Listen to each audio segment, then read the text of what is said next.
Just focus on that sensation of floating. That's right. But believe it or not, yesterday's hocus pocus is becoming an essential part of today's modern medicine. And you'll notice that when you relax your eyes, tension flows gently away. In an operating room at Beth Israel Deaconess Hospital in Boston, Dr. Elvira Lang, an associate professor of radiology at Harvard Medical School, uses hypnosis to relax patients who are undergoing minor but sometimes very painful surgery, having blocked arteries, veins, or kidneys open, for example. Just like some nice warmth moving down the body. Procedures where total anesthesia is not an option, but local pain medication has its limits, especially with patients who are very anxious. And you can give those patients as much medication as you want. They will override it. And just send the relaxation down all the way into your leg. While hypnosis has long been used to help people stop smoking, lose weight, and overcome fear of flying, it wasn't easy for Lang to break through the boundaries of traditional hospital medicine. When we started it all about 13 years ago, there was a lot of ridicule. We didn't use the H word, the hypnosis. That feels good. That's right. What are the results of the studies that you have been doing? Well, what we found with hypnosis was that procedures were more comfortable, safer, and faster.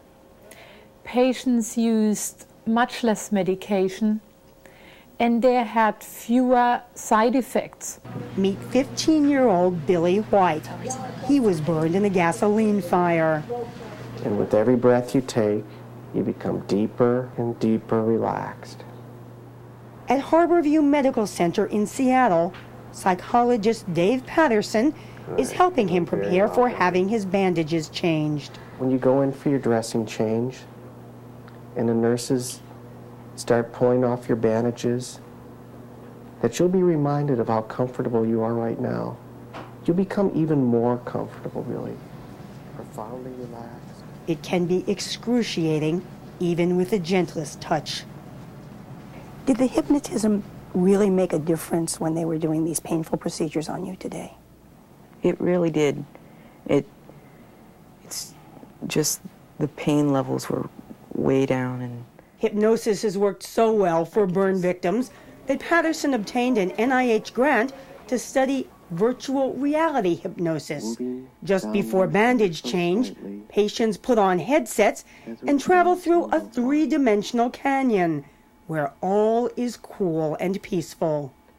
Your breathing is slow. We got great results.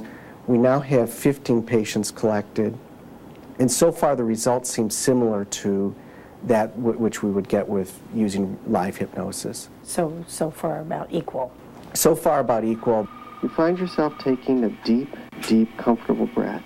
But virtual or live, hypnosis is on the upswing. A recent NIH study now reports that 2/3 of all doctors say they refer patients for hypnosis when they believe it's appropriate.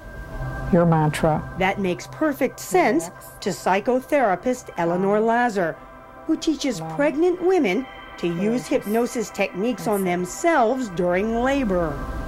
And while you're in this beautiful, restful, happy place, I'd like you to imagine that you see a rainbow around you. But the unusual part of all this is that the lay population, the mothers themselves, are bringing it to the medical profession. And they're opening their eyes now, and more obstetricians are beginning to see what this is about. Especially with examples like Jody Donahue. With her husband Larry helping her stay hypnotized, she says it took only 4 pushes before baby Jenna was born in this water tank. I didn't feel any pain at all. She was just relax and breathe, and I was on a beach in Jamaica having my baby in a birthing pool. And so you're not feeling fatigued at the moment. You're feeling. And hypnosis advocates like Dr. David Spiegel see the birth of a whole new movement. I don't want it to be the last thing people think of when they, run out of other things to do. I want it to be the first thing people think about because it's easy to do, it's effective, and it makes patients feel better about themselves. You can return whenever you feel ready, and it's all up to you. That's good.